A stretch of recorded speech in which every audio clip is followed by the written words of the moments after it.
بسم اللہ الرحمن الرحیم۔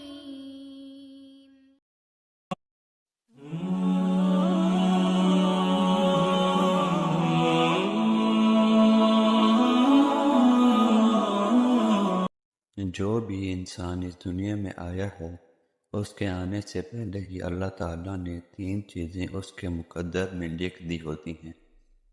اس میں پہلا یہ ہے کہ بندہ نیک ہوگا یا برا ہوگا، اور دوسرا اس کی عمر کے مطابق لکھا جاتا ہے کہ وہ کتنے عرصے تک اس دنیا میں رہے گا۔ تیسرا اس کے رزق کے بارے میں لکھا جاتا ہے۔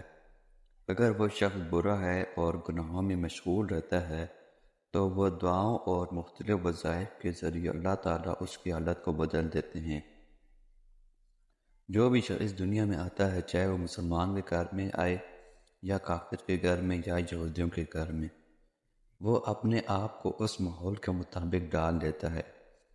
اکثر آپ نے یہ بھی دیکھا ہوگا کہ کوئی عیسائی ہے یا کوئی کافر ہے تو وہ کلمہ پڑھ کر اسلام میں داخل ہو جاتا ہے۔ اس کی سب سے بڑی وجہ ہے اس کے ارد گرد کے ماحول۔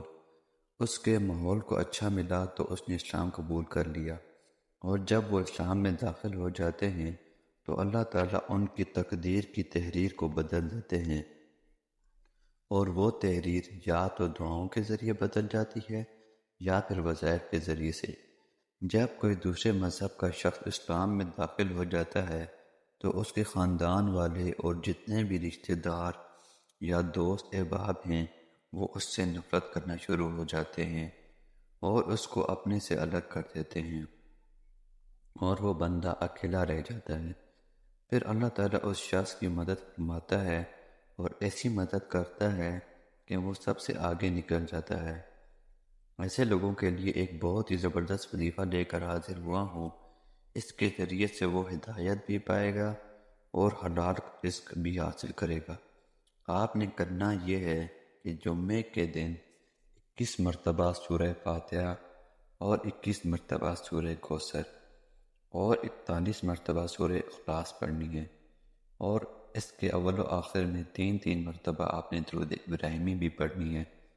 یہ آپ جمعہ سے پہلے بھی پڑھ سکتے ہیں، یعنی جمعے کی نماز سے پہلے، اور بعد میں بھی پڑھ سکتے ہیں۔ اس کے بعد آپ نے اللہ تعالیٰ کی بارگاہ میں دعا کرنی ہے، اپنے حق میں، اپنے رزق کے لیے، ایمان میں اضافے کے لیے، اور کشادہ اور وسیع رزق حلال کے لیے، پورے یقین اور توجہ کے ساتھ کرنی ہے۔ یہ بہت ہی پر اثر وظیفہ ہے۔ یہ کرنے سے آپ کو کسی اور کے سامنے ہاتھ پھیلانے کی ضرورت نہیں پڑے گی۔ انشاءاللہ تعالیٰ اس کی برکت سے اللہ تعالیٰ آپ کو وسیع رزق عطا فرمائیں گے، اور آپ کے ایمان میں بھی بے حد